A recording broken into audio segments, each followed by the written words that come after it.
Boa tarde a todos. É muita alegria estar no 30º CBBD de 2024 em Recife e participar então dos 30 anos desse Congresso Brasileiro de Biblioteconomia e Documentação nessa grande festa.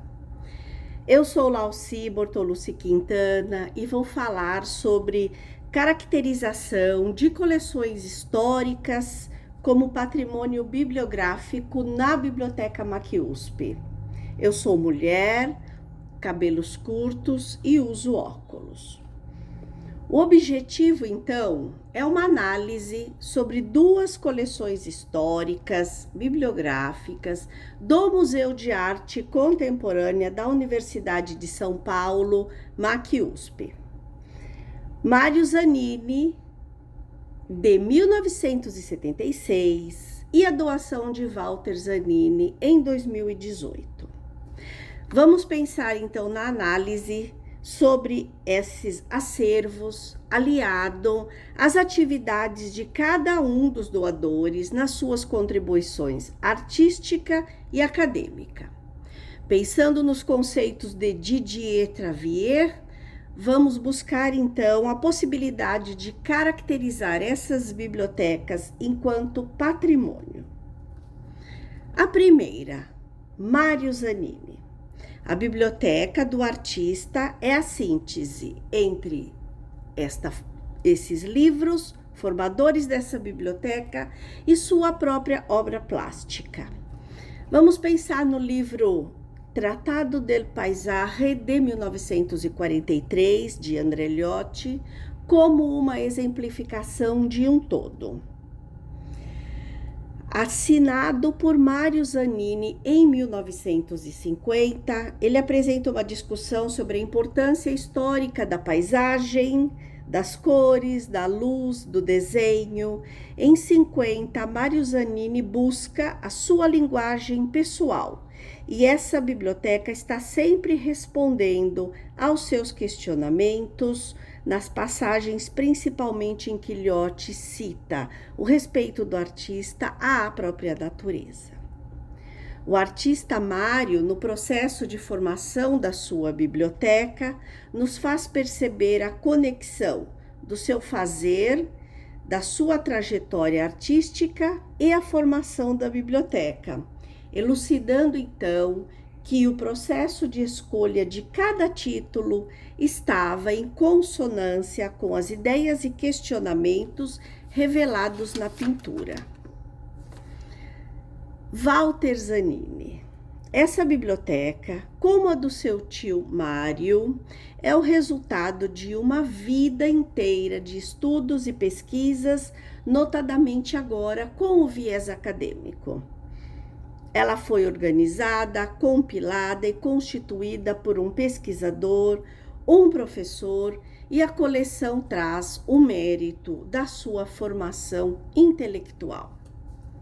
A coleção contempla 10.000 títulos da América do Norte, artistas norte-americanos que se consagraram nas décadas de 70, 80 e 60.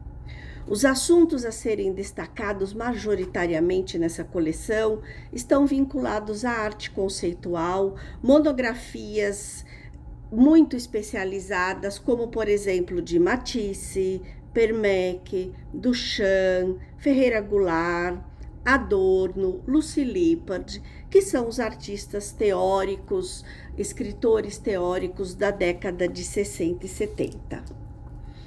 Muito bem, os dois formadores de biblioteca, os dois Zanini, entendiam que os seus questionamentos podiam ser respondidos por um processo que aliava estudos, conceitos, pesquisas sobre qualquer assunto do qual eles estavam estudando no momento. Mário construiu sua biblioteca ao mesmo tempo em que respondia seus próprios conceitos artísticos. Walter, por sua vez, erigiu sua biblioteca como um instrumento de trabalho do seu próprio estudos, pesquisas e o seu próprio trabalho de professor. Então, a biblioteca era a base fundamental do seu próprio trabalho. Muito bem.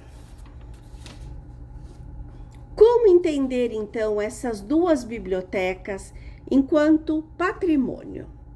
Ora, as doações incorporadas deixam de ser particulares e passam ao seu novo status de patrimônio bibliográfico, universitário, público e museológico.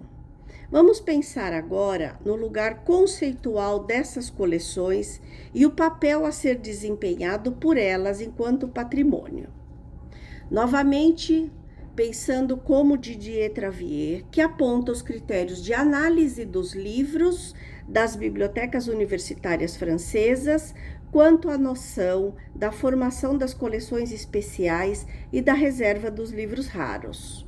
A ideia do autor é elencar critérios de classificação de raridade e de preciosidade das coleções especiais universitárias.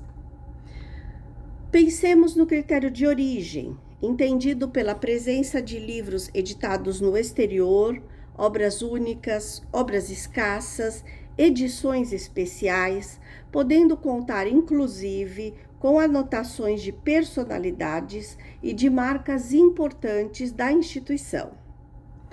O valor venal de cada conjunto é importante.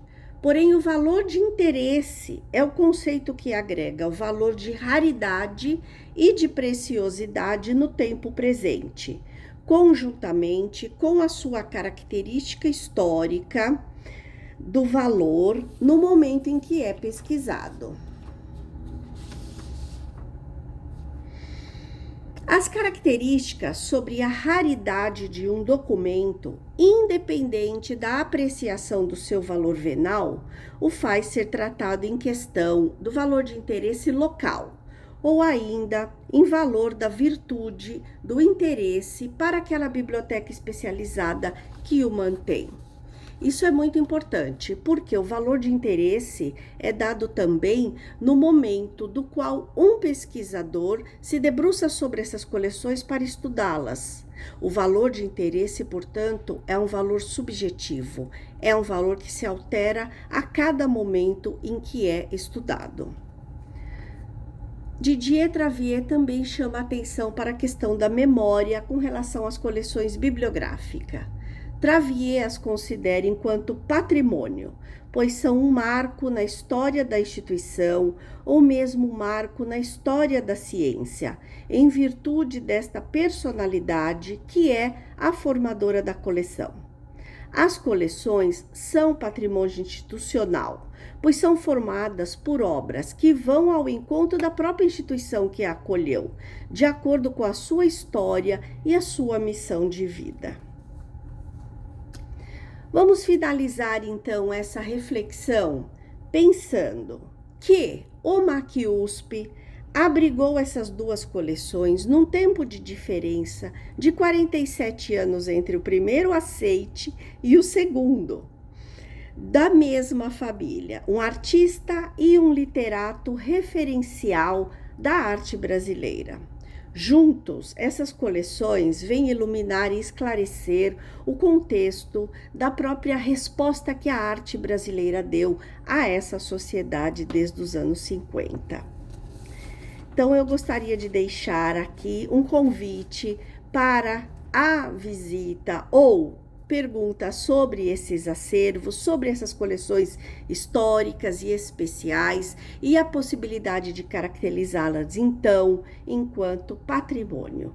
Por favor, podem se dirigir no e-mail para laubortolucci@gmail.com e também podem nos visitar aqui no prédio do MAC-USP, que é um prédio de Oscar Niemeyer, no bairro do Ibirapuera, em São Paulo.